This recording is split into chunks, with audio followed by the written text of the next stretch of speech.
مقتدر اور باوقار علماء ملت اسلامیہ، برادران اہل سنت، پردہ نشین خواتین اسلام، السلام علیکم ورحمۃ اللہ تعالی وبرکاتہ۔ آواز یہاں نہیں ہے، آواز یہاں ہونی چاہیے۔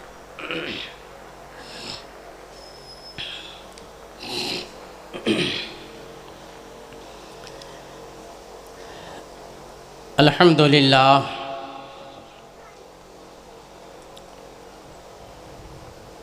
الحمد للہ الذی کفا والصلاة والسلام علی عبادہ الذین اصطفیٰ،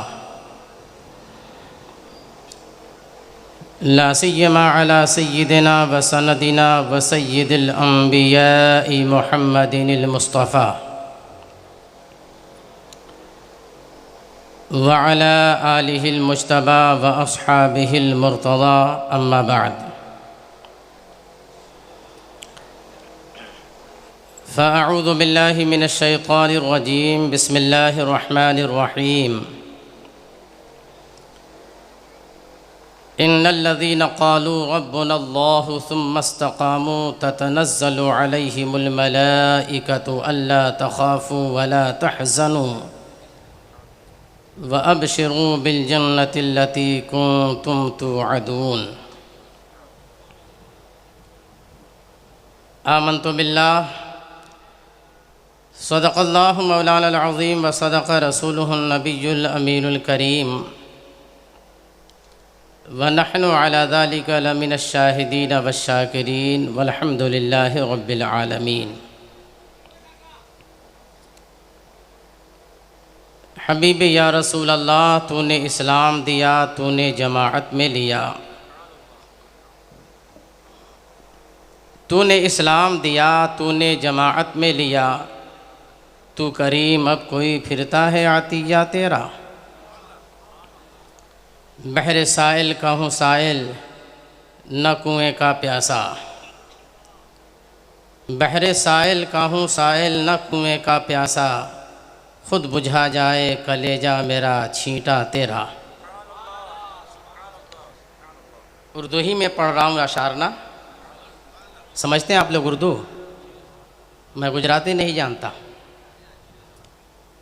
اپنے اندر آپ بیداری لائیں گے پھر آپ کا فائدہ ہوگا۔ اپنے آپ کو آپ ذرا چاق و چوبند اور بیدار رکھیں، بیدار رہنے ہی سے آپ باقی رہیں گے۔ بحر سائل کا ہوں سائل، نہ کنویں کا پیاسا، سبحان اللہ، خود بجھا جائے کلیجہ میرا چھینٹا تیرا۔ تیری سرکار میں لاتا ہے رضا اس کو شفیع، تیری سرکار میں لاتا ہے رضا اس کو شفیع، جو میرا غوث ہے اور لاڈلا بیٹا تیرا، جو میرا غوث ہے اور لاڈلا بیٹا تیرا۔ اللہ تبارک و تعالیٰ کے ایک محبوب اور برگزیدہ بندے کے جوار ولایت میں ہم اور آپ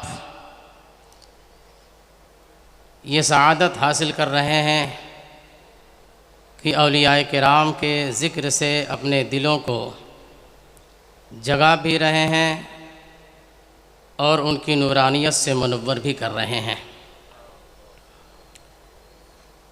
چند ہی لمحوں کے بعد عالم اسلام کی وہ عبقری، وہ نمایاں اور وہ فرید وقت شخصیت تشریف لانے والی ہے،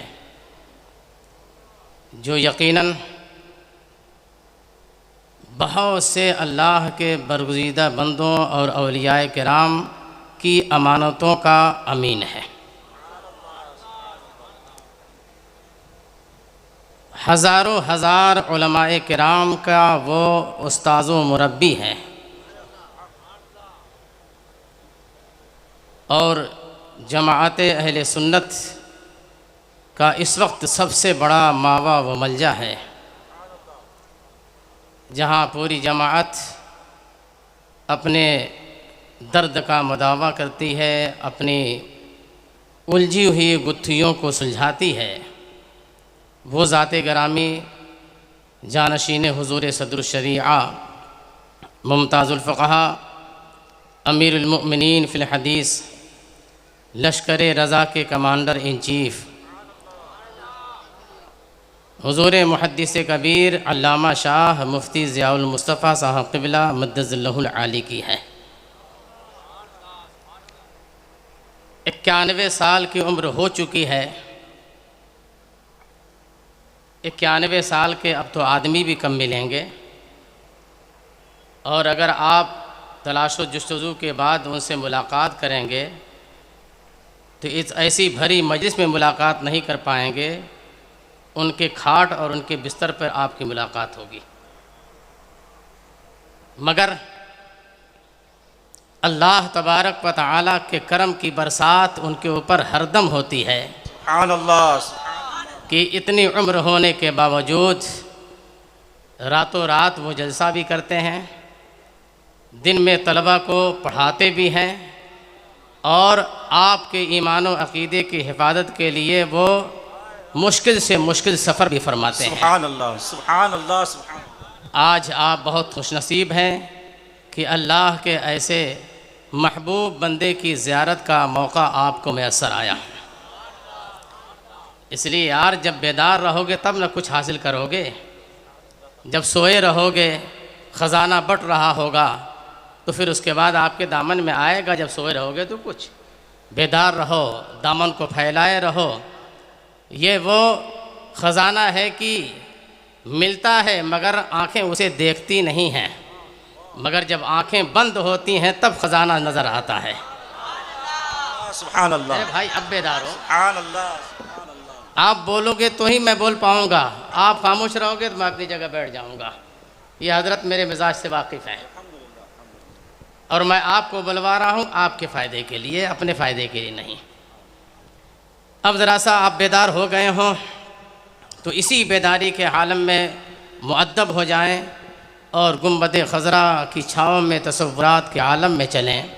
نبی کائنات صلی اللہ علیہ وسلم کی بارگاہ پر انوار میں جہاں 70,000 ملائکہ صبح میں آ کر درود شریف پڑھتے ہیں شام تک، اور جہاں شام سے صبح تک 70,000 ملائکہ درود شریف پڑھتے ہیں، انہی ملائکہ کے درود شریف کے ساتھ آپ بھی اپنا اس ورد کو جو ہے شامل کر لیں اور پڑھیں۔ اللہم صلی علی سیدنا و مولانا محمد وعلی آل سیدنا و مولانا محمد معدن الجود والکرم منبع العلم والحلم والحکم وآلہ واصحابہ وبارک وسلم صلاۃ و سلام علیک یا سیدی یا رسول اللہ صلی اللہ تعالی علیہ وسلم۔ اچھا ایک اور میں کوشش کرتا ہوں آپ حضرات کو بیدار کرنے کے لیے، دیکھوں اس میں کہاں تک میں کامیاب ہو پاتا ہوں۔ علماء کرام آپ اپنا دست شفقت ہماری پیٹھ پر رکھیں، میں آپ سے گزارش کرتا ہوں ایک مرتبہ درود شریف پڑھ لیجیے۔ اللہم صلی علی سیدنا و مولانا محمد معدن الجود والکرم وآلہ واصحابہ وبارک وسلم صلاۃ و سلام علیک یا سیدی یا رسول اللہ صلی اللہ تعالی علیہ وسلم۔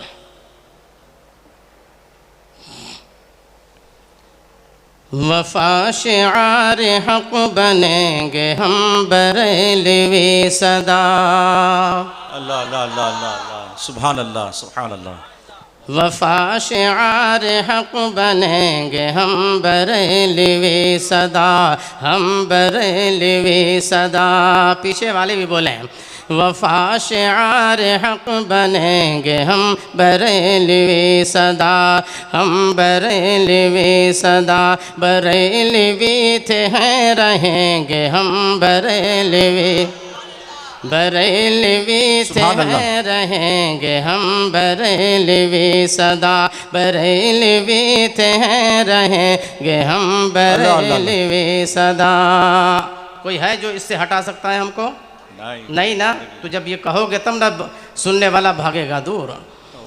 بریلوی تھے ہیں رہیں گے ہم بریلوی صدا، بریلوی تھے ہیں رہیں گے ہم بریلوی۔ سبحان اللہ۔ ہے مسلک رضا عقیدہ و عمل کا پاسبان،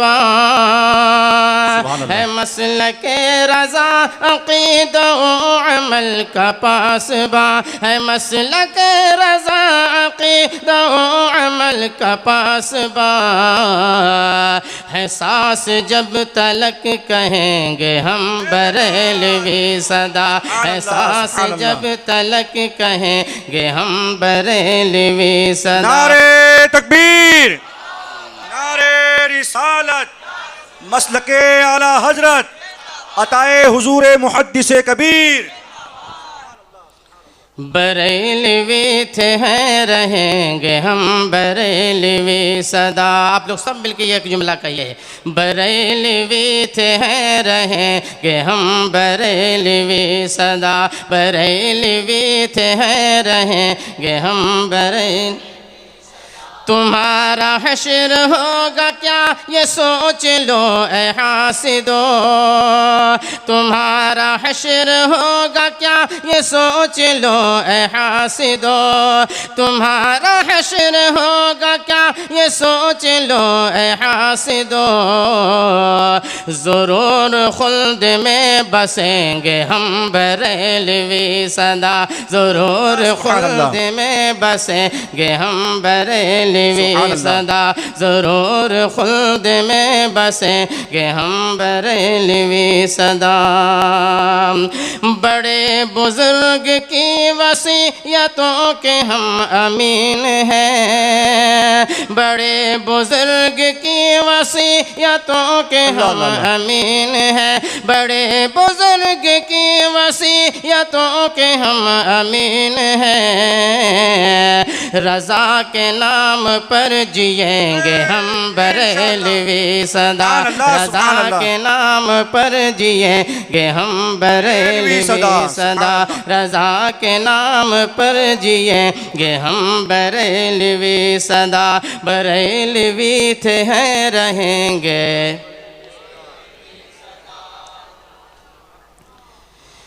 وہابیہ دیا بنا کا رنگ اڑتا جائے گا، وہابیہ دیا بنا کا رنگ اڑتا جائے گا، وہابیہ دیا بنا کا رنگ اڑتا جائے گا. رضا کا ذکر یوں کریں گے ہم بریلوی صدا، رضا کا ذکر یوں کریں گے ہم بریلوی صدا، رضا کا ذکر یوں کریں گے ہم بریلوی.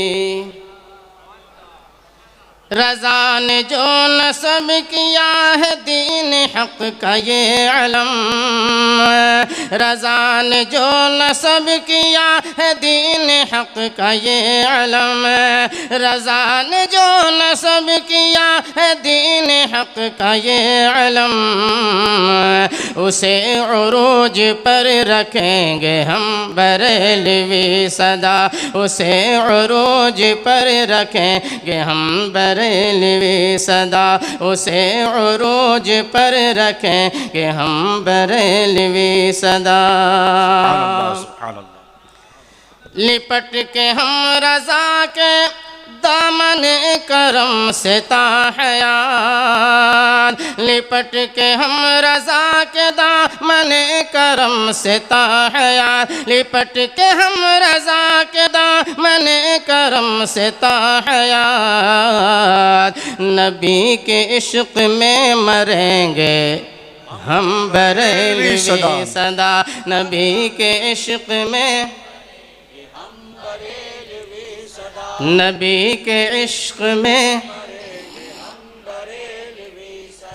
ہے اسجد رضا ہمارا رہنما و مقتدا، ہے اسجد رضا ہمارا رہنما و مقتدا، ہے اسجد رضا ہمارا رہنما و مقتدا.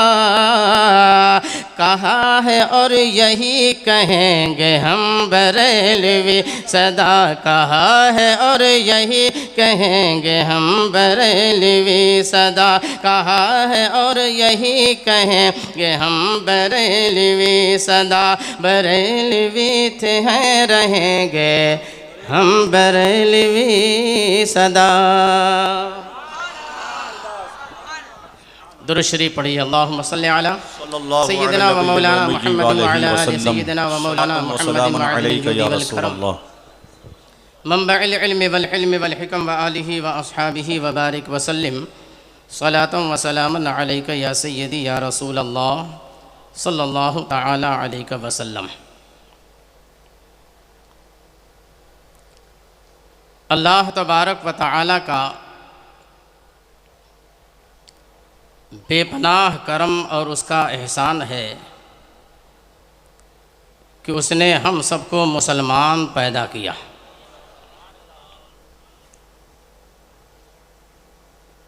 میرے مولا کا کرم بالائے کرم یہ کہ مسلمان بھی پیدا فرمایا اور رسول کائنات نبی محتشم صلی اللہ تعالی علیہ وسلم کی آخری امت میں خیر امم میں شامل فرمایا۔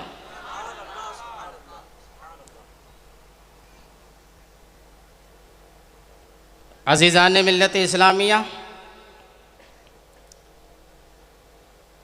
مذہب اسلام یہی دنیا کا سب سے پرانا اور سب سے پسندیدہ اور اللہ تبارک و تعالی کی بارگاہ سے اترا ہوا مذہب ہے۔ مذہب اسلام کے علاوہ اس روئے زمین پر جتنے بھی مذاہب پیدا ہوئے، جتنے بھی مذاہب نے جنم لیا، ان سارے مذاہب کا معاملہ یہ ہے کہ اس کا بانی کوئی نہ کوئی انسان ہے، مگر مذہب اسلام ایک ایسا مذہب ہے کہ اللہ تبارک و تعالی نے اس مذہب کو روئے زمین پر انبیاء کرام علیہم الصلاۃ کے ذریعے بھیجا، اور اس کے لیے ارشاد فرمایا ان الدین عند اللہ الاسلام۔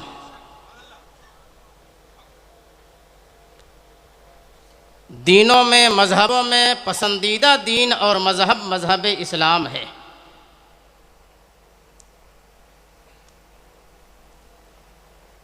آج دنیا میں انسان رہ کر کے اپنے آپ کو کسی بھی مذہب سے منسلک کر لے، مگر اپنے پیدائش کے وقت وہ کسی دوسرے مذہب کو لے کر کے نہیں آیا ہے اگر اس روئے زمین پر تو وہ مذہب اسلام کے ساتھ آیا ہے۔ میرے آقا سرور کائنات صلی اللہ تعالی علیہ وسلم نے ارشاد فرمایا کل مولود یولد علی الفطرہ، ہر پیدا ہونے والا فطرت اسلام پر پیدا ہوتا ہے۔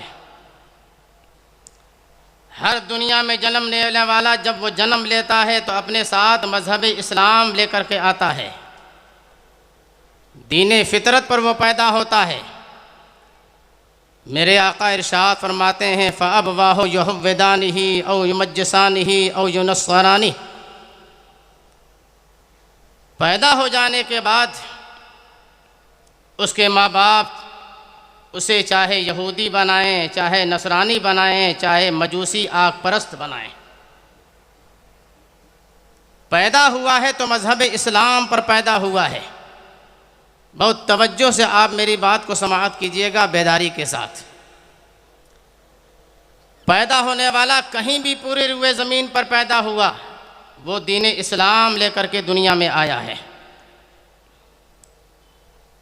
اللہ تبارک و تعالی ہی نے ساری انسانیت کا اور سارے انسانوں کو پیدا فرمایا۔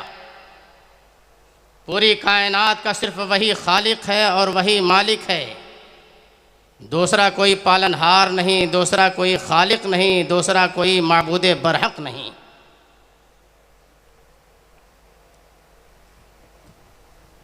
اس لیے مذہب اسلام ہی دین حق ہے، اور اس کے حقانیت کی ایک بہت آسان سی دلیل آپ کی نگاہوں میں ہے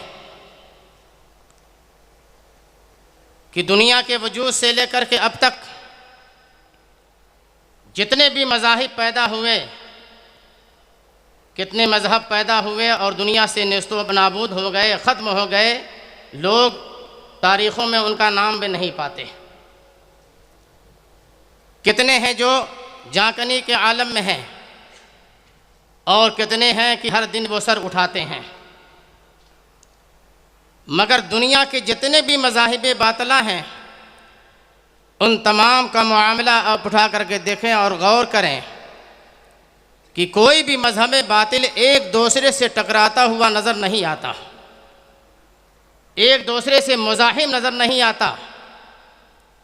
لیکن دنیا میں جتنے بھی مذہب پیدا ہوئے مذہب اسلام کے علاوہ، ہر ایک نے تیر و نشتر کی بارش کی ہے مذہب اسلام کے اوپر، ہر ایک نے مذہب اسلام کے اوپر حملہ کیا، ہر ایک نے مذہب اسلام کے خلاف آوازیں بلند کیں۔ مگر واہ رے مذہب اسلام، اسلام کی فطرت میں قدرت نے لچک دی ہے، جتنا ہی دباؤ گے اتنا ہی یہ ابھرے گا۔ تماموں نے مذہب اسلام کے خلاف آوازیں بلندی، اجتماعیت کے ساتھ، انفرادیت کے ساتھ اپنے اپنے مشن کو لے کر کے آگے بڑھے۔ مگر مذہب اسلام جب سے آیا اب تک ہے اور اب سے لے کر کے صبح قیامت تک رہے گا۔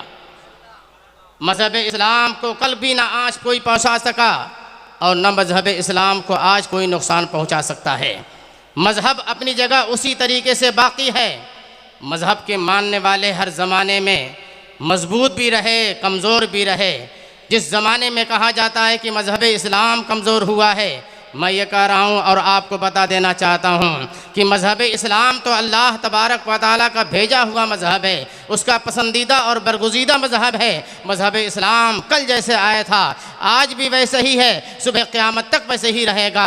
ہاں، مذہب اسلام کے ماننے والوں کے اندر اور ان کے ایمانی حرارتوں کے اندر کمی اور بیشی ہوتی رہی ہے۔ جب مذہب اسلام کے ماننے والوں کے اندر کمی ہوتی گئی ہے تب تب مذہب اسلام کے ماننے والوں کو آزمایا گیا ہے، انہیں آزمایا گیا ہے، ان کا امتحان لیا گیا ہے، آزمائشوں سے دوچار کیا گیا ہے۔ اب اس کے بعد جب چند قربانیاں پیش کر دی مذہب اسلام کے ماننے والوں نے، پھر اس کے بعد یہ اسلام اسی طریقے سے لہلہانے لگا، اسی طریقے سے چمکنے لگا، اسی طریقے سے دمکنے لگا۔ اس لیے مسلمانوں، مذہب اسلام یہ دنیا کا واحد مذہب ہے۔ اللہ تبارک و تعالیٰ نے جسے پسند فرمایا اور میرے رب نے اسے بھیجا ہے، یہی دین حق ہے جس پر آدمی قائم رہے گا تو دنیا میں بھی کامیاب رہے گا اور آخرت میں بھی وہ کامیاب رہے گا۔ اس مذہب اسلام نے نظریہ کیا دیا ہے، اس مذہب اسلام نے نظریہ یہ دیا ہے کہ اللہ تبارک و تعالیٰ ایک ہے، اور اللہ تبارک و تعالیٰ نے جتنے بھی انبیاء کرام کو دنیا میں مبعوث فرمایا، ہر ایک نبی اس کا نبی برحق ہے،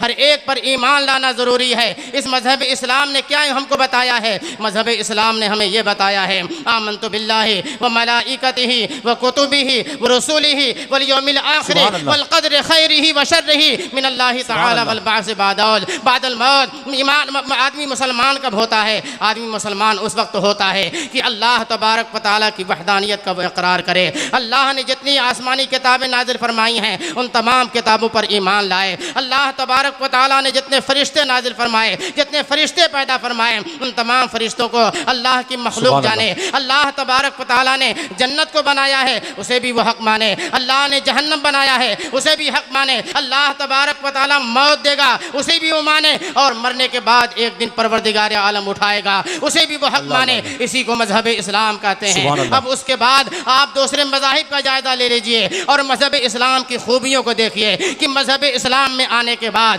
آدمی کی جان بھی محفوظ ہو جاتی ہے، آدمی کا مال بھی محفوظ ہو جاتا ہے، آدمی کی عزت بھی سلامت رہتی ہے، آدمی کا وقار بھی باقی رہتا ہے، اور آدمی اگر اپنے مولا کی فرما برداری کرتا ہے تو اللہ تبارک و تعالیٰ کی بارگاہ میں اس کے درجات بلند ہوتے جاتے ہیں۔ اگر درجات بلند نہ ہوتے تو غوث کسے کہا جاتا ہے، قطب کسے کہا جاتا ہے، ابدال کسے کہا جاتا ہے، ولی کسے کہا جاتا ہے، شیخ کسے کہا جاتا ہے؟ یہ سب مراتب ہیں کہ اللہ تبارک و تعالیٰ نے اپنے محبوب بندوں کو عطا فرمایا ہے، جس کی بنیاد پر آج یا غوث اور یا خواجہ کا نعرہ ہم لگاتے ہیں۔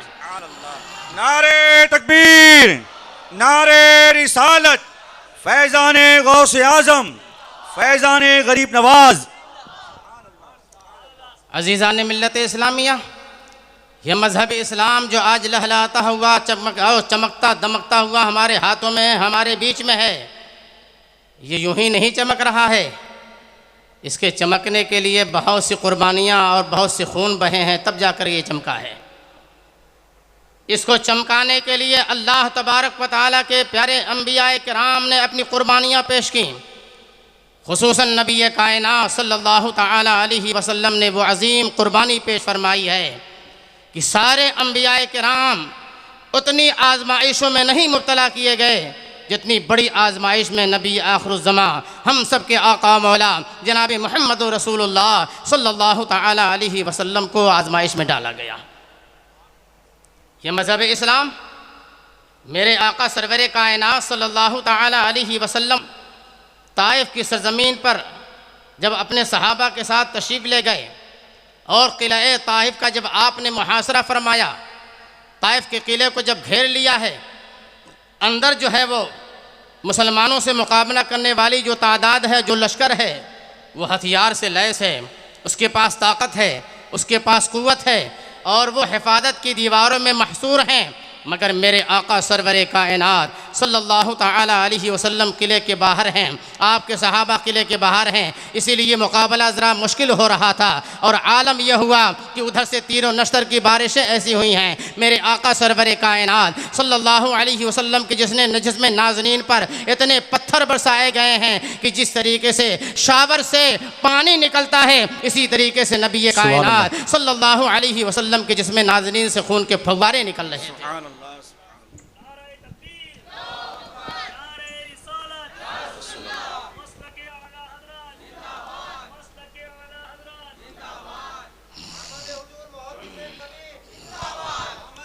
جانشین حضور صدر الشریعہ ممتاز الفقہ حضور محدث کبیر کی آمد ہو رہی ہے۔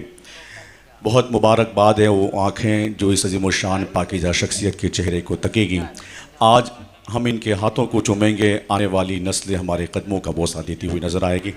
نعرہ تکبیر، نعرہ رسالت، آمد حضور محدث کبیر۔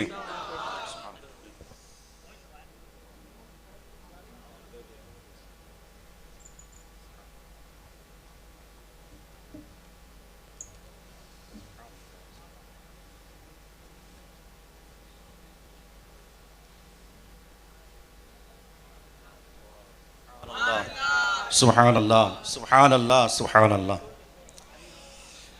حضرات درود شریف پڑھیں، آپ لوگ درود شریف پڑھیں۔ صلی اللہ علیہ نبی الامی وآلہ وسلم، صلاۃ و سلام علیک یا رسول اللہ۔ نعرہ تکبیر، نعرہ رسالت، آمد حضور محدث کبیر، جانشین حضور صدر الشریعہ ممتاز الفقہ۔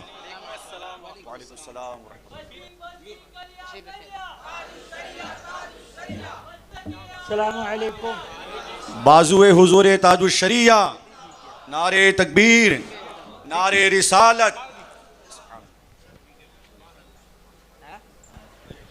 یہ جتنے میرے بڑے بھائی کھڑے ہیں میں ان سے عرض گزار ہوں، ادب احترام کے ساتھ میں ذرا سا گھوم کر کے آپ آ جائیے، جگہ یہاں پہ نہیں ہے، اور بڑا حسین موقع ہے اپنی زندگی میں انقلاب لانے کا۔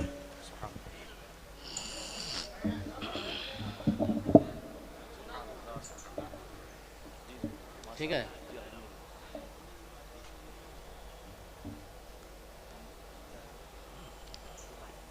اب جسے جہاں جگہ مل جائے وہ وہاں اطمینان و سکون کے ساتھ بیٹھ جائے۔ جس ذات گرامی کا آپ کو اور آپ سے زیادہ ہمیں انتظار تھا، وہ اپنے پورے علمی جاہ و جلال اور اپنے پورے فیوز و برکات کے ساتھ ہم سب کے سامنے آسمان فیوز و برکات بن کر کے سایہ فگن ہے۔ جی بھر کے آپ زیارت کیجئے اور جی بھر کے دل سے دل کی آنکھ سے حضور محدث کبیر کے جلوہ زیبا اور جلوہ زیبا کی آپ زیارت کریں تو آپ کے دل کے انوار آپ کے دل کو ضرور نوک کریں گے۔ زیارت کیجئے، درود شریف پڑھ لیجئے، میری گفتگو تھوڑی سی مختصر سن لیں، اس کے بعد پھر حضرت کے ملفوظات کریمہ سے ہم اور آپ مستفیض ہوں گے۔ درود شریف پڑھیں اللہم صلی علی سیدنا و مولانا محمد وعلی آل سیدنا و مولانا محمد معدن الجود والکرم منبع العلم والحلم والحکم وآلہ واصحابہ وبارک وسلم صلاۃ و سلام علیک یا سیدی یا رسول اللہ صلی اللہ تعالی علیہ وسلم۔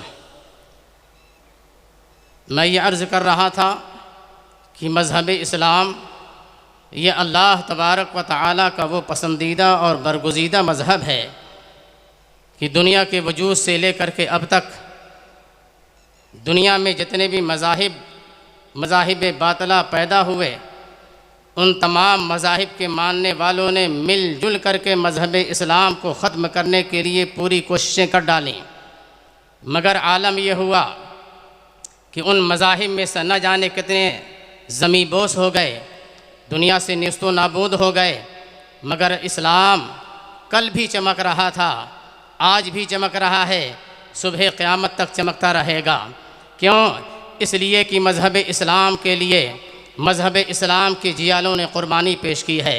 نبی کائنات صلی اللہ تعالی علیہ وسلم کے صحابہ نے اپنے تن من دھن کی قربانیاں پیش کی ہیں۔ جیسا وقت پڑا ہے اور اسلام نے جس چیز کا تقاضا کیا ہے، اللہ کے رسول صلی اللہ تعالی علیہ وسلم نے بنفس نفیس اور آپ کے صحابہ نے ہر طرح سے آپ کے قدموں میں نثار ہونے کے لیے اپنے آپ کو تیار رکھا ہے۔ میں عرض یہ کر رہا تھا کہ طائف کی سرزمین ذرا آپ دیکھیں کہ میرے آقا سرور کائنات صلی اللہ تعالی علیہ وسلم جب غزوہ طائف کے لیے تشریف لے گئے ہیں، وہاں پر عالم یہ ہے کہ لوگ طائف کے قلعے میں محصور ہیں اور وہاں سے وہ حملہ کر رہے ہیں، وہاں سے وہ پتھر بازی کر رہے ہیں، وہاں سے تیر و نشتر چلا رہے ہیں، اور ادھر میرے آقا سرور کائنات صلی اللہ تعالی علیہ وسلم اپنے اصحاب کے ساتھ باہر سے حملہ کر رہے ہیں، مگر یہ ہے کہ ان کا حملہ بہت تیز ہو رہا تھا اور اتنے حملے انہوں نے کیے، اتنے پتھر برسائے کہ نبی کائنات صلی اللہ تعالی علیہ وسلم کے جسم نازنین، جسم نبوت خون سے لہو لہان ہو گئے، آپ کی نالین مبارک خون سے لبالب ہو گئی۔ ایسے ماحول میں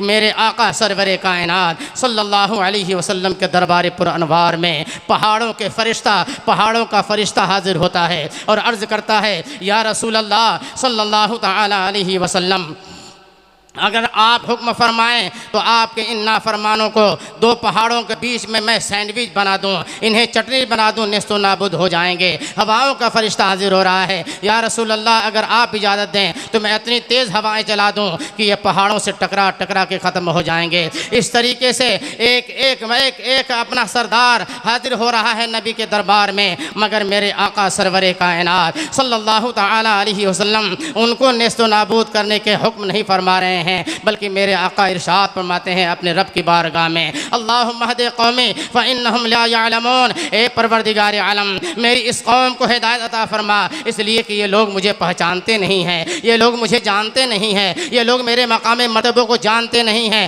اس لیے کہ میرے آقا سرور کائنات صلی اللہ تعالی علیہ وسلم اللہ کے نبی ہیں، اور نبی کہتے ہی ہیں جو غیب کی خبریں رکھتا ہے، جو غیب کو جانتا ہے، جو پوشیدہ چیزوں کو جانتا ہے، جو چھپی چیزوں کو جانتا ہے۔ اس لیے میرے آقا ان پتھر برسانے والوں کے دلوں میں جھانک کر یہ ملاحظہ فرما رہے تھے کہ آج یہ پتھر برسا رہا ہے، کل یہی میدان بدر میں میرے لیے اپنی جان قربان کرنے کے لیے تڑپتا ہوا میرے قدموں میں نثار ہوگا۔ آج یہ پتھر برسا رہا ہے، کل میدان احد میں یہی میرے اوپر اپنی جان نثار کرنے کے لیے میرے قدموں میں مچلتا ہوا نظر آئے گا۔ اس لیے میرے آقا ارشاد فرماتے ہیں، اللہم اہد قومی فإنہم لا یعلمون، اے اللہ میری قوم کو ہدایت عطا فرما، اس لیے کہ یہ لوگ میرے مقام و مرتبے کو نہیں جانتے ہیں۔ رسول کائنات صلی اللہ تعالی علیہ وسلم اور آپ کی جانثار صحابہ نے مذہب اسلام کے لیے وہ قربانیاں پیش کر کے اس کی جڑوں کو اتنا مضبوط کر دیا ہے، اتنا مضبوط کر دیا ہے کہ صبح قیامت تک اس کے مخالفین پیدا ہوتے رہیں گے،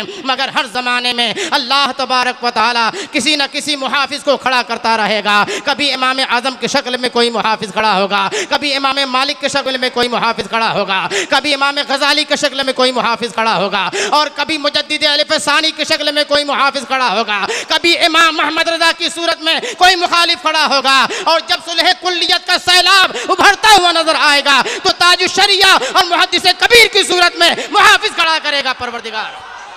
نعرے تکبیر، نعرے رسالت، بستی بستی قریہ قریہ، آمد حضور محدث کبیر. ارے مذہب اسلام جس نے ساری اچھائیاں سکھائی ہیں، جس نے ساری خوبیاں بتائی ہیں، اسلام ہے کیا چیز؟ ارے اسلام یہ ہے جو کہتا ہے اپنے بڑوں کی تعظیم کرو، اسلام وہ ہے جو یہ کہتا ہے اپنے چھوٹوں پہ شفقت کرو، اسلام یہ کہتا ہے کہ کھاؤ تو داہنے ہاتھ سے کھاؤ، اسلام یہ کہتا ہے کہ رفع حاجت اور استنجا کرو تو بائیں ہاتھ سے کرو۔ اجی اسلام جیسا پاکیزہ مذہب تمہیں ملے گا کہاں پہ؟ مذہب اسلام ہی پاکیزہ اور ستھرا ہوا مذہب پروردگار عالم کی بارگاہ سے آیا ہوا یہ مذہب ہے، مگر آج سمجھ میں نہیں آ رہی ہے کہ آج مذہب اسلام کو بدنام کرنے کے لیے سوشل میڈیا کا کتنا غلط استعمال کیا جا رہا ہے۔ آج افواہیں پھیلائی جا رہی ہیں اور ہماری مسلم بچیوں کے تعلق سے مسلمانوں کے ذہن و فکر کو خراب کرنے کی کوشش کی جا رہی ہے۔ اے میرے نوجوان اور اے میرے مسلمان مرد، تم اتنا جان لو کہ سوشل میڈیا کا یہ زمانہ اور سوشل میڈیا کی یہ خبریں نہ شرعی اعتبار سے معتبر ہیں نہ عرفی اعتبار سے معتبر ہیں، اس لیے کہ اس کی 90% خبریں جو ہیں وہ غلط ہوا کرتی ہیں، افواہ ہوا کرتی ہیں، اور کسی چیز کو موٹیویٹ کرنا ہوتا ہے، جب کوئی غلط افواہ پھیلانی ہوتی ہے تو سوشل میڈیا کا سہارا لیا جاتا ہے، کسی کو بدنام کرنا ہے سوشل میڈیا کا سہارا لیا جاتا ہے، کسی جاہل کو عالم بنا کے پیش کرنا ہے سوشل میڈیا کا سہارا لیا جاتا ہے۔ یہ سوشل میڈیا جس نے چڑھتی ہوئی اور بلند انسانیت کو زمین کے بستی میں لا کر کے ڈال دیا ہے، اس لیے سوشل میڈیا پہ جانا نہیں۔ آج مسلم خواتین کے تعلق سے جو آوازیں اٹھ رہی ہیں کہ یہ مرتد ہو رہی ہیں، مذہب اسلام کو چھوڑ رہی ہیں، میں کہہ رہا ہوں یہ بات غلط ہے۔ اگر چند % ایسا ہو رہا ہے تو خدا کی قسم اس سے زیادہ یہ ہو رہا ہے کہ غیر مسلم حلقہ اسلام میں آ رہے ہیں۔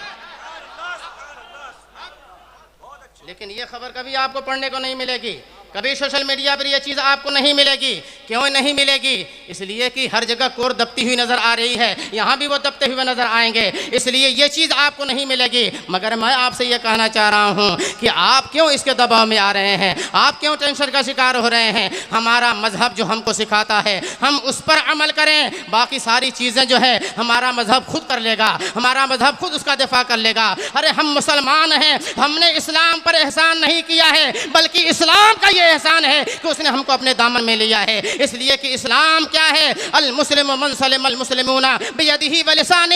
اسلام اور مسلمان وہ ہے کہ جس کے ہاتھ اور زبان سے دوسرا مسلمان محفوظ رہے۔ ایک مسلمان دوسرے مسلمان کو بیجا طور پہ مارتا نہیں ہے، ایک مسلمان دوسرے مسلمان کو بیجا طور پہ گالی نہیں دے سکتا ہے، لیکن اگر وہ گالی دے رہا ہے تو اس کا مذہب کا کوئی قصور نہیں ہے، اس آدمی کی زبان کا قصور ہے۔ کوئی اگر کسی کے اوپر ظلماً ہاتھ اٹھاتا ہے تو مذہب اسلام کا کوئی قصور نہیں ہے، اس آدمی کا قصور ہے۔ مگر میرے آقا نے اسے بھی ارشاد فرمایا کہ اے میرے ماننے والو، تم لوگ ظالم کی بھی مدد کرو اور مظلوم کی مدد کرو۔ صحابہ عرض کرتے ہیں یا رسول اللہ صلی اللہ تعالی علیہ وسلم، مظلوم کی مدد کرنا تو سمجھ میں آتا ہے، مظلوم کی مدد کرنا یہ بات تو سمجھ میں آتی ہے، ظالم کی مدد کیسے کریں؟ میرے آقا ارشاد فرماتے ہیں ظالم کی مدد ایسی کی جائے گی کہ اسے ظلم سے روکا جائے گا، بڑھتا ہوا جو اس کا ہاتھ ظلم کا ہے اسے پکڑا جائے گا، اور یہ ظالم کی مدد ہے۔ تو مذہب اسلام اتنی خوبیاں اپنے اندر رکھتا ہے، اگر اتنی خوبیاں نہ ہوتی تو آج آپ کو جو ہے یہ لہلہاتا ہوا گلشن پوری دنیا میں جو نظر آ رہا ہے،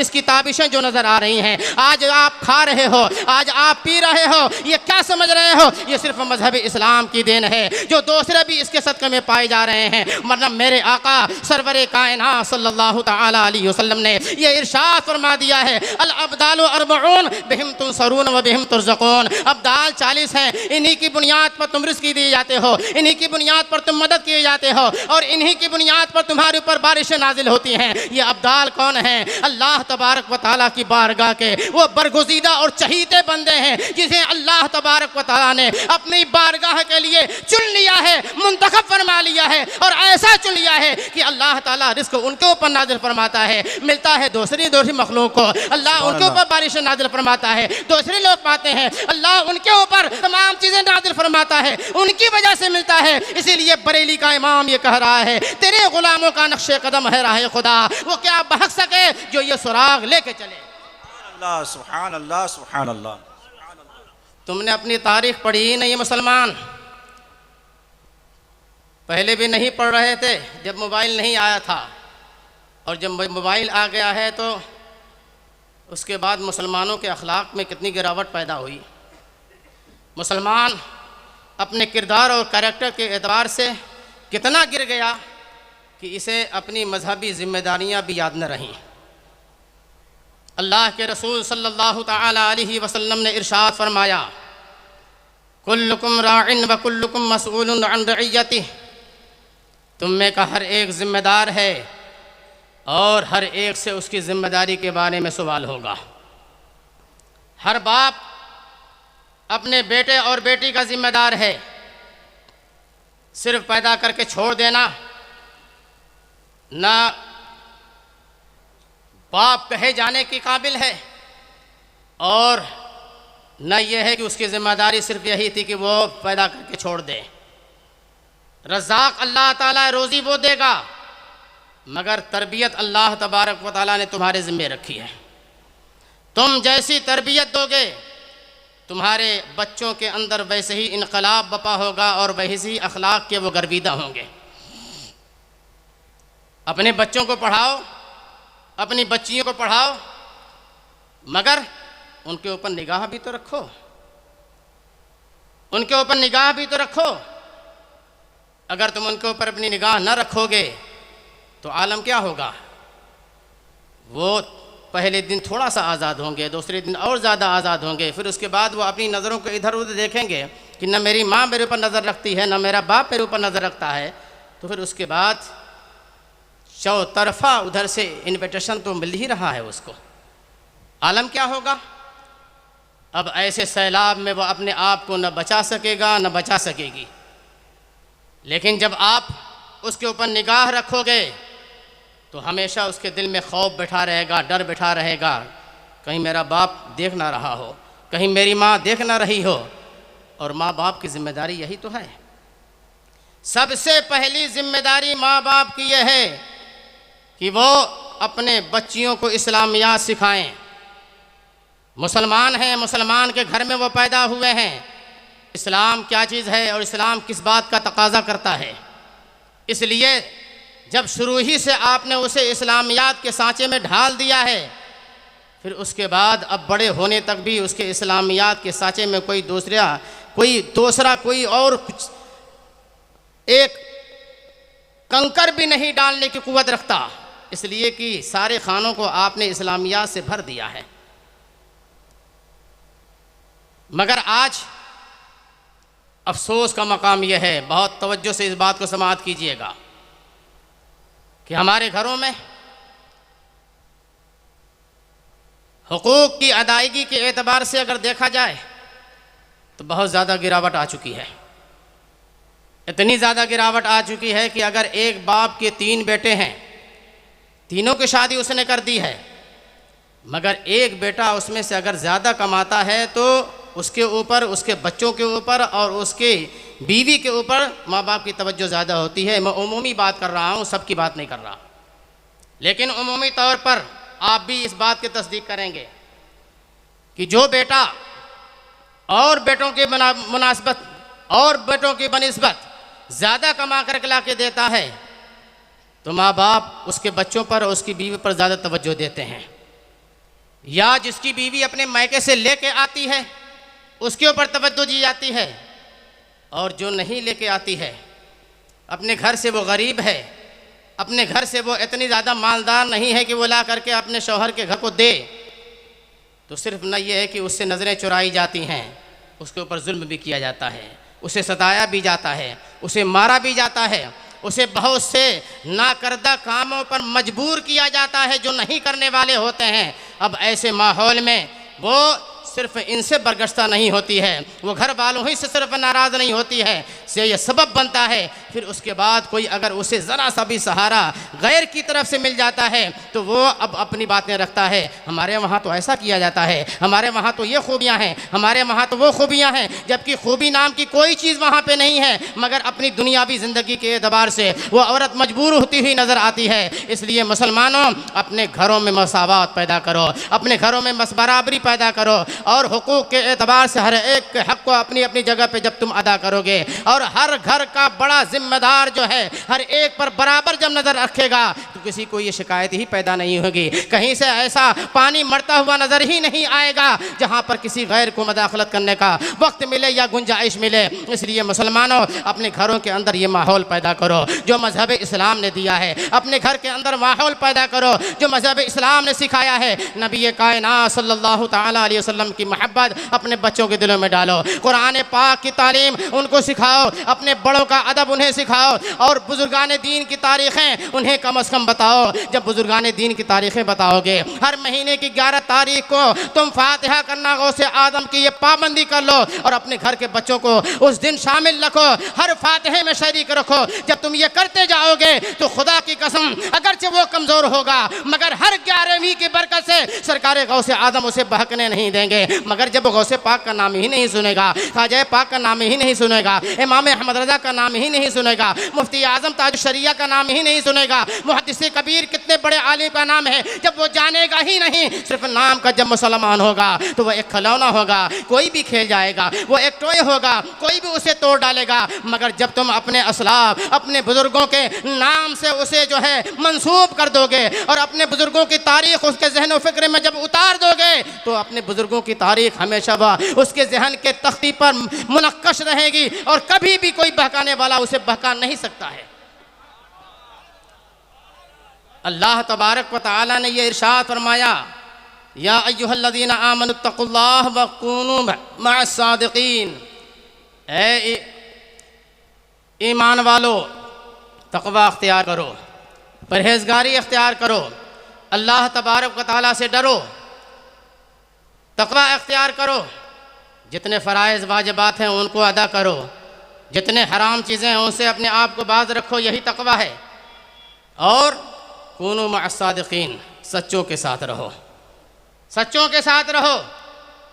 دیکھو آدمی ایمان والا ہے، آدمی نمازی ہے، آدمی روزہ دار ہے، آدمی زکوٰۃ دے رہا ہے، آدمی ہر اچھا عمل کر رہا ہے، مگر اس کے باوجود قرآن یہ تنبیہ کر رہا ہے کہ سچوں کے ساتھ رہو، اس لیے کہ ان الشیطان للانسان عدو مبین، شیطان انسانوں کا کھلا ہوا دشمن ہے۔ یہ کب تمہارے نمازوں پر ہاتھ مار دے، کب تمہارے روزوں پر ہاتھ مار دے، کب تمہارے اعمال صالحہ پہ ہاتھ مار دے۔ اس لیے اپنے ایمان اپنے اعمال صالحہ کی حفاظت کے لیے تم سچوں کے ساتھ رہو گے تو تمہارے اوپر تو کنٹرول پا سکتا ہے، مگر غوث پاک کے اوپر کنٹرول نہیں پا سکتا ہے، خواجہ پاک کے اوپر کنٹرول نہیں پا سکتا ہے، حضرت شیخ عبدالعزیز کے اوپر کنٹرول نہیں پا سکتا ہے، وہ حضور تاج الشریعہ کے اوپر کنٹرول نہیں پا سکتا ہے۔ اس لیے تاج الشریعہ اور ان کی نسبت، ان کی محبت تمہیں بچائے رکھے گی، بچے رہو گے، بچے رہو گے۔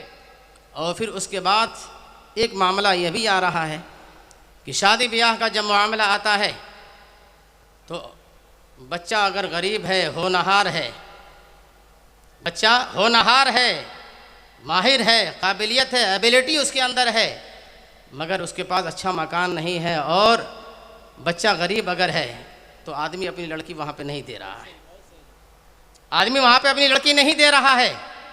کس لیے نہیں دیا اس نے؟ میری بچی یا کیا کھائے گی اور کیا کھلائے گا؟ ارے وہ رزاق ہے یا اللہ تبارک و تعالیٰ رزاق ہے؟ کون رزاق ہے؟ جب اللہ رزاق ہے تو قرآن اگر پڑھے ہوتے، قرآن پر عمل کیے ہوتے تو معلوم ہوتا نا کہ اللہ نے کیا ارشاد فرمایا۔ اللہ نے تو یہ ارشاد فرمایا وَأَنكِحُوا الْأَيَامَ مِنكُمْ وَالصَّالِحِينَ مِنْ عِبَادِكُمْ وَإِمَائِكُمْ، تم اپنے غلام اور بادیوں کے تم جو ہے کی شادیاں کرو، نکاح کرو۔ ارشاد فرماتا ہے إِن يَكُونُوا فُقَرَاءَ يُغْنِهُمُ اللَّهُ مِنْ فَضْلِهِ، اگر وہ فقیر ہوں گے تو اللہ اپنے فضل سے انہیں غنی فرما دے گا، اللہ اپنے فضل سے انہیں غنی فرما دے گا۔ تو جب اللہ تبارک و تعالی ہی یہ ارشاد فرماتا ہے کہ وہ فقیر ہوں گے تو اللہ اپنے فضل سے غنی فرما دے گا، پھر اس کے بعد تمہارے دل میں یہ خیال کیوں پیدا ہوا؟ اس لیے پیدا ہوا کہ تم نے اسلامیات کو اپنے قریب آنے نہیں دیا ہے، اپنے مذہب کے تعلیمات کو اپنے قریب آنے نہیں دیا ہے۔ اسی لیے کہا گیا ہے کہ بزرگوں سے قریب رہو۔ حضرت سیدنا شیخ کرمانی رضی اللہ تعالی عنہ بہت بڑے اللہ کے ولی ہیں، بہت جلیل الشان ولی ہیں۔ کرمان کا شہزادہ، اس کی طرف سے آپ کی بیٹی کے لیے رشتہ آتا ہے۔ کرمان کے بادشاہ کے لڑکے کا رشتہ حضرت سیدنا شیخ کرمانی رضی اللہ تعالیٰ عنہ کی شہزادی سے آتا ہے۔ جب وہ بادشاہ کی طرف سے رشتہ آیا تو آپ کو تو فوراً ہاں کر دینا چاہیے تھا کہ میری بچی شہزادی بن جائے گی، میری بچی کوئین بن جائے گی، میری بچی کے آگے پیچھے جو ہے وہ 10-12 درجنوں نوکرانیاں رہیں گی، غلامبادیاں رہیں گی۔ لیکن جب یہ رشتہ شہزادے کی طرف سے آیا ہے تو حضرت سیدنا شیخ کرمانی رضی اللہ تعالیٰ عنہ نے 3 دن کی مہلت مانگی، 3 دن کا وقت مانگا کہ 3 دن کے بعد میں جواب دوں گا۔ اور جیسے ہی ان کا اپنا قاصد گیا واپس، حضرت سیدنا شیخ کرمانی رضی اللہ تعالیٰ عنہ اب اپنے گھر سے نکل جاتے ہیں، اور گھر سے نکلنے کے بعد کسی فیکٹری میں نہیں جا رہے ہیں، کسی بڑی کمپنی میں نہیں جا رہے ہیں، کسی مالدار کے گھر پہ نہیں جا رہے ہیں۔ حضرت سیدنا شیخ کرمانی رضی اللہ تعالیٰ عنہ ایک ایک مسجدوں میں جا کر کے ڈھونڈ رہے ہیں، ایک ایک مسجدوں میں جا کے تلاشی لے رہے ہیں۔ مسجد میں کون ملے گا؟ اللہ کا کوئی بندہ ملے گا جو نماز پڑھ رہا ہوگا، یعنی نمازی وہ ڈھونڈ رہے ہیں، اللہ تبارک و تعالیٰ کی بارگاہ میں سجدہ کرنے والا وہ ڈھونڈ رہے ہیں، ایک ایک مسجد میں جا کر تلاش کر رہے ہیں۔ آخر کار انہیں ایک بندہ، ایک نوجوان مل گیا ہے جو مسجد میں اللہ تبارک و تعالیٰ کا ذکر کر رہا تھا، اللہ کی عبادت میں مصروف تھا۔ جب وہ اپنی عبادت سے فارغ ہوا، جب وہ اپنی نماز سے فارغ ہوا تو حضرت سیدنا شیخ کرمانی رضی اللہ تعالیٰ عنہ آگے بڑھتے ہیں، اور آگے بڑھنے کے بعد ارشاد فرماتے ہیں، کیا تمہاری شادی ہو چکی ہے؟ اس نے کہا نہیں، میری شادی نہیں ہوئی ہے، اور مجھ سے شادی کرے گا بھی کون؟ اس لیے کہ میں تو نادار ہوں، میرے پاس مکان نہیں ایسا ہے کہ میں شادی کر کے اس کو لا کے گھر میں بسا سکوں، میں تو خود اپنی زندگی کسی طرح گزار رہا ہوں، اور میرے پاس کھانے پینے کا سامان نہیں، کوئی میں مالدار آدمی نہیں ہوں، اس لیے مجھ سے کون شادی کرے گا؟ حضرت سیدنا شیخ کرمانی رضی اللہ تعالیٰ عنہ ارشاد فرماتے ہیں، تم اتنا کبیدہ خاطر کیوں ہو رہے ہو؟ میں اپنی بچی کا رشتہ تم سے کروں گا، میں اپنی شہزادی کا رشتہ تم سے کروں گا، میں اپنی بیٹی کا نکاح تم سے کروں گا۔ اس کے بعد ارشاد فرماتے ہیں، تمہارے پاس پیسے نہیں ہیں، یہ درہم دو، 1 درہم کا سالن لے آؤ، 1 درہم کی روٹی لے آؤ، اور 1 درہم کا دوسرے سادہ سامان لے آؤ۔ وہ لے کر کے آیا ہے۔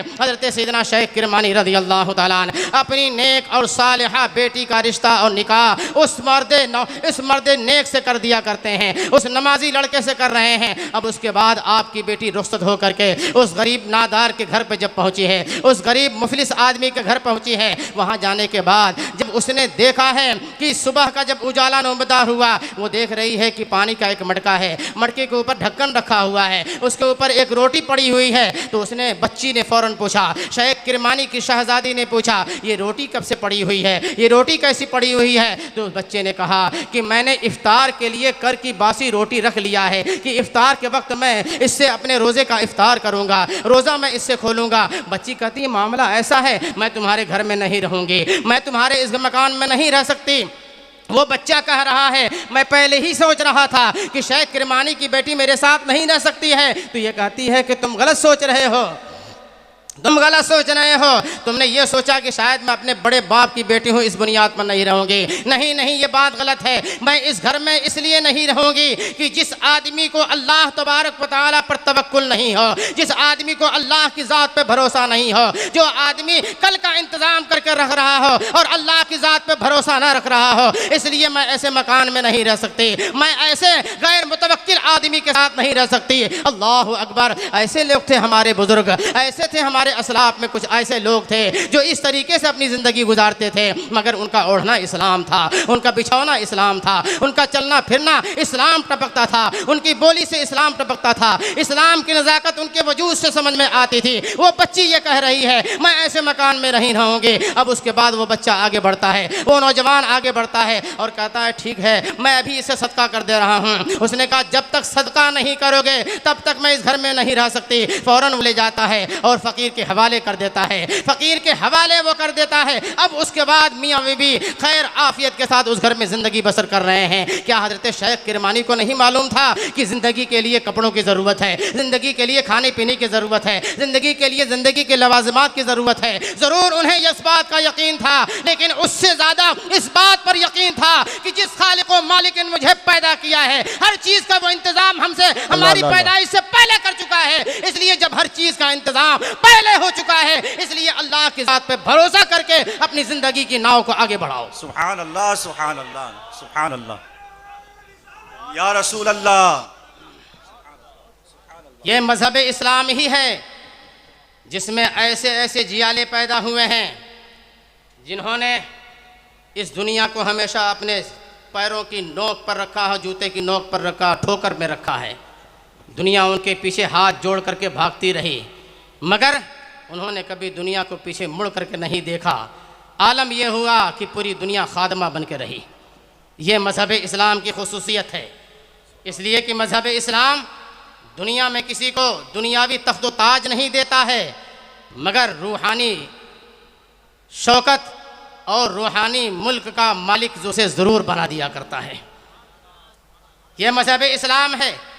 آپ ایک ایک بزرگوں کی تاریخ آپ پڑھیں گے تو اندازہ آپ کو ہوگا۔ حضرت سیدنا شیخ یافعی رضی اللہ تعالی عنہ نے اپنی کتاب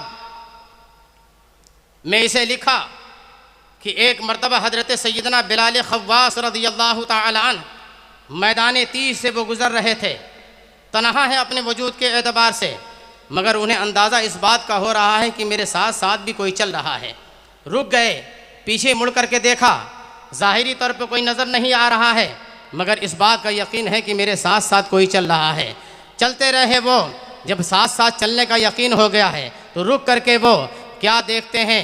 ایک اجنبی آدمی نظر آ رہا ہے۔ اس سے آپ یہ سوال نہیں کر رہے ہیں تم کون ہو، بلکہ یہ کہہ رہے ہیں کہ مجھے ایسا لگ رہا ہے کہ میرے ساتھ ساتھ چلنے والا یہ حضرت خضر علیہ السلام ہیں، یہ حضرت خضر علیہ السلام ہیں۔ اب اس کے بعد انہوں نے کہا کہ آپ حضرت خضر ہیں؟ تو انہوں نے کہا کہ ہاں میں خضر ہوں، میں خضر ہوں۔ حضرت بلال خواص کہتے ہیں ماشاءاللہ آپ خضر ہیں، میں آپ سے چند سوال کرنا چاہتا ہوں۔ تو حضرت بلال خواص نے سب سے پہلے حضرت سیدنا امام شافعی رضی اللہ تعالی عنہ کے بارے میں ارشاد فرمایا۔ وہ سوال کرتے ہیں کہ حضرت امام شافعی کا مقام و مرتبہ کیا ہے، اللہ تبارک و تعالیٰ کی بارگاہ میں انہیں عظمتیں کیسے ملی ہیں؟ تو حضرت سیدنا خضر علیہ السلام ارشاد فرماتے ہیں کہ اللہ تبارک و تعالیٰ نے حضرت امام شافعی کو اوتاد کے منصب پر فائز فرمایا ہے۔ اب اس کے بعد وہ آگے بڑھتے ہیں، اور آگے بڑھنے کے بعد حضرت سیدنا خضر علیہ السلام سے وہ سوال کرتے ہیں کہ حضرت سیدنا امام احمد بن حنبل کا مقام کیا ہے؟ تو وہ ارشاد فرماتے ہیں حضرت امام احمد بن حنبل اپنے زمانے کے صدیق ہیں۔ اب اس کے بعد پھر وہ عرض کرتے ہیں کہ آپ حضرت سیدنا بشر بن حارث کے بارے میں کیا کہتے ہیں؟ تو وہ کہتے ہیں کہ حضرت سیدنا بشر بن حارث کا معاملہ یہ ہے کہ ان کے بعد اللہ تبارک و تعالیٰ نے ان جیسا کوئی انسان پیدا نہیں فرمایا ہے۔ اور حضرت بشر بن حارث یہ کہتے ہیں کہ جب میرا انتقال ہو گیا ہے، دنیا میں کھاتا نہیں تھا، دنیا میں پیتا نہیں تھا، دنیا میں رہ کر دنیا سے میں بیزار رہا، دنیا میں رہ کر دنیا سے بے رغبت رہا۔ تو عالم یہ ہوا کہ میرے انتقال کے بعد اللہ تبارک و تعالیٰ نے ارشاد فرمایا یہ ساری نعمتیں تمہارے لیے ہے، جو چاہو کھاؤ، جیسے چاہو رہو۔ اللہ تبارک و تعالیٰ نے یہ ساری نعمتیں میرے اوپر نثار فرما دی ہیں، یہ اللہ تبارک و تعالیٰ کا کرم ہے۔ اے مسلمانوں، مذہب اسلام دنیا میں تمہیں جتنا دے رہا ہے یہ اصل میں یہاں کو بھی نہیں ملنا چاہیے، اس لیے کہ اسلام کا جو کچھ بھی رزلٹ ہے، اسلام کا جو کچھ بھی حاصل ہے وہ انسان کے مرنے کے بعد ہے، مسلمان کے مرنے کے بعد ہے۔ اسی لیے اللہ تبارک و تعالیٰ نے یہ ارشاد فرمایا لہم البشرا فی الحیات الدنیا وفی الآخرہ۔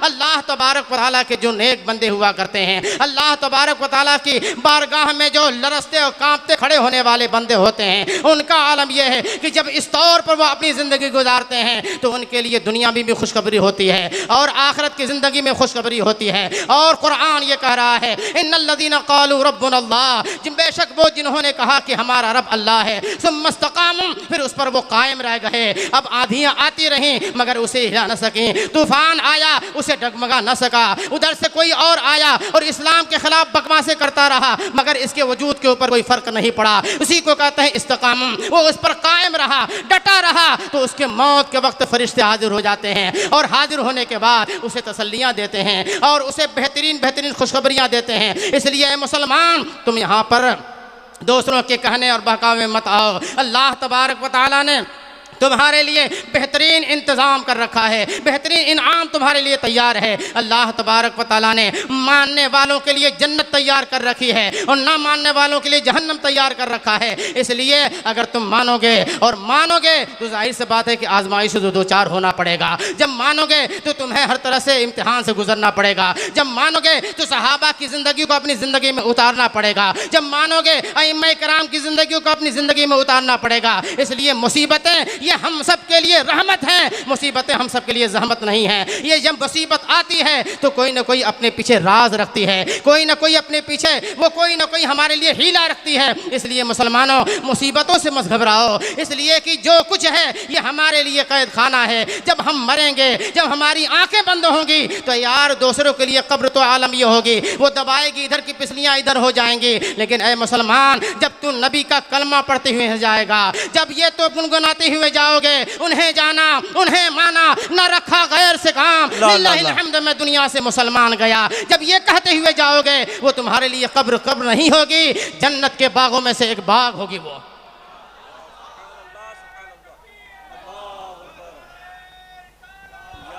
اللہ تاج الشریعہ، تاج الشریعہ، جنت کے باغوں میں سے ایک باغ۔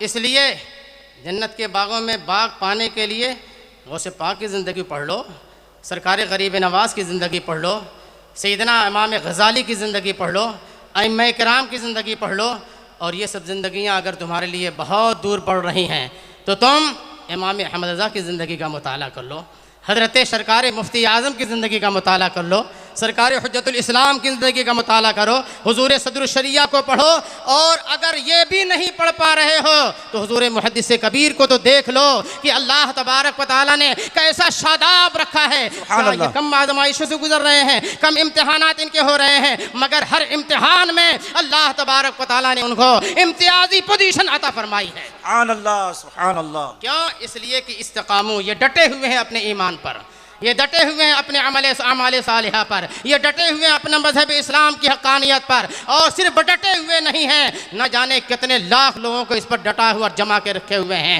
اس لیے اگر تم کمزور ہو، محدث کبیر طاقتور ہیں، تم ناتما ہو، اللہ نے انہیں قوت بخشی ہے، تم اگر کمزور ہو تو یہ خود ارشاد فرماتے ہیں کہ میں نہیں چاہتا کہ میں تنہا جنت میں جاؤں تو میں پورے جمع غفیر کو جنت میں لے کے جاؤں۔ نعرے تکبیر، نعرے رسالت، جانشین حضور صدر الشریعہ، حضور ممتاز الفقہا، حضور محدث کبیر۔ اللہ تبارک و تعالیٰ نے ان حضرات کو ایسی بادشاہت عطا فرمائی ہے کہ لوگ زمین پر 5 سال 3 سال 2 سال حکومتیں کرتے ہیں، مگر اللہ تبارک و تعالیٰ نے انہیں یہ وہ اعزاز عطا فرمایا ہے کہ آپ کے دلوں پر حکومت ان کی چل رہی ہے، آپ کے دلوں میں یہ بیٹھے ہوئے ہیں، آپ کے دلوں پر راج ان کا چل رہا ہے۔ کیوں چل رہا ہے؟ اس لیے کہ دنیا آ رہی ہے مگر ٹھوکریں میں ہمیشہ پڑی ہوئی ہے۔ حضور تاج الشریعہ رضی اللہ تبارک و تعالیٰ عنہ، اللہ تبارک و تعالیٰ نے کتنے انعام و اکرام کی بارشیں ان کو نازل فرمائی تھی۔ حضور تاج الشریعہ کے اوپر دنیا چل چل کے آ رہی تھی، مر مر کے آ رہی تھی، مگر حضور تاج الشریعہ نے کبھی بھی دنیا کو گلے نہیں لگایا، دنیا کو ہمیشہ اپنی ٹھوکروں میں رکھا ہے، چاہے وہ ہندوستان کی سرزمین پر رہے ہوں، چاہے وہ عربستان کی سرزمین پر رہے ہوں، چاہے کہیں بھی رہے ہوں، ان کی بولی ہمیشہ یہی تھی، ان کی بولی ہمیشہ یہی رہی تھی کہ اللہ تبارک و تعالیٰ نے یہ دین جو قائم فرمایا ہے وہ بزرگوں کے واسطے سے قائم فرمایا ہے۔ اللہ تبارک و تعالیٰ نے اس دین کی بنیادیں رکھی ہیں، اور بنیاد وہ نبی کائنات صلی اللہ تعالیٰ علیہ وسلم پر صحیح عقیدہ رکھنا ہے۔ میرے آقا سرور کائنات صلی اللہ تعالیٰ علیہ وسلم کو نبی بھی مانو اور ان کے بارے میں کہو کہ وہ غیب کا علم نہیں رکھتے، نبی بھی مانو اور یہ کہو کہ وہ مالک و مختار نہیں ہے، نبی بھی کہو اور کہو وہ شفاعت نہ کرا پائیں گے، یہ ماننا نہیں ہوا ہے۔ اسی لیے تاج شریعہ آگاہ فرماتے ہیں کہ نبی سے جو ہو بیگانہ اسے دل سے جدا کر دو، نبی سے جو ہو بیگانہ اسے دل سے جدا کر دیں، پدر مادر برادر مال و جان ان پر فدا کر دیں۔ اور جب یہ جذبہ پیدا ہو جائے گا، یہ کیفیت تمہاری پیدا ہو گئی، تب تم جا کر کے ان کی نالن پاک کا بوسہ دیتے ہوئے کہو گے مجھے کیا فکر ہو اختر میرے یاور ہیں وہ یاور، مجھے کیا فکر ہو اختر میرے یاور ہیں وہ یاور، بلاؤں کو جو میری خود گرفتار بلا کر دیں۔ اسلامیات کو حضور تاج الشریعہ رضی اللہ تبارک و تعالی عنہ نے کیسے ڈھالا تھا اور کیسے سنوارا تھا اور کیسے لوگوں کو اس کا پیغام دیا تھا، آپ کو نہیں معلوم۔ ابھی میری حضور قائد ملت زیدہ مجدہو سے بات ہو رہی تھی، حضرت نے حضور قائد ملت سے سید میاں صاحب قبلہ دامت ظلہ نے ارشاد فرمایا کہ ابا حضور اگرچہ ظاہری اعتبار سے معذور ہو چکے تھے آنکھ کے اعتبار سے، مگر ابا حضور کا معاملہ یہ تھا کہ آخری وقت میں بھی آپ اگر وضو فرما کے آتے اور ٹاول کوئی اگر بائیں ہاتھ سے بڑھاتا تو آپ ہاتھ ہی نہیں بڑھاتے، آپ ہاتھ ہی نہیں بڑھاتے اور اسی طریقے سے کھڑے رہتے. سامنے والا دے رہا ہے لیکن بائیں ہاتھ سے دے رہا ہے، ہاتھ نہیں بڑھاتے. جب وہ کئی مرتبہ کے بعد جب وہ اپنا داہنا ہاتھ بڑھاتا فوراً حضور تاج الشریعہ ٹاول کو ہاتھ میں لے لیتے. یا اللہ، اس کو کہتے ہیں بصیرت کہ اللہ تبارک و تعالیٰ نے اگرچہ ظاہری طور پر آپ کو جو ہے اس سے معذور رکھا ہے، مگر حضور تاج الشریعہ کی آنکھ کھلی ہوئی تھی، روحانیت ان کی بالکل بیدار تھی، بصیرت آپ کی ان کی بیدار تھی. اور مسلمانوں، وہ آپ کو یہ تعلیم دے رہے تھے کہ اے مسلمانوں، اپنے مذہبی اقدار کی ہمیشہ حفاظت کرنا، اپنے مذہبی اصولوں کی ہمیشہ حفاظت کرنا. کسی کو کچھ دینا تو داہنے ہاتھ سے دینا، کسی سے کچھ لینا تو داہنے ہاتھ میں لینا، اس لیے کہ میرے آقا سرور کائنات صلی اللہ تعالی علیہ وسلم کی یہی سنت مبارکہ ہے کہ ہر اچھا کام وہ داہنے سے شروع کیا کرتے تھے. حتی التنعل والترجل، یہاں تک کہ میرے آقا سرور کائنات صلی اللہ تعالی علیہ وسلم نالین پاک پہنتے تھے تو پہلے داہنے میں پہنتے تھے، کنگھا شریف جب کرتے تھے تو پہلے داہنے سے کیا کرتے تھے. یہ اسلام ہے. جن بزرگوں نے اسے اپنا لیا ہے، نبی کی سنت کے وہ ایسے خوگر بن گئے کہ اگرچہ وہ ظاہری آنکھ سے معذور ہیں مگر خود بھی عمل کر رہے ہیں اور دوسروں کو یہی تعلیم دے رہے ہیں، دوسروں کو یہی پیغام دے رہے ہیں. اور یہی پیغام اور اسی کا نام مسلک اعلیٰ حضرت ہے، جس کی تاکید انہوں نے فرمائی مسلک اعلیٰ حضرت پہ قائم رہو. زندگی دی گئی ہے اسی کے لیے، مسلک اعلیٰ حضرت پہ قائم رہو. ایک پہچان دین نبی کے لیے، حضور تاج الشریعہ زندہ باد، مسلک اعلیٰ حضرت پائندہ باد. السلام علیکم.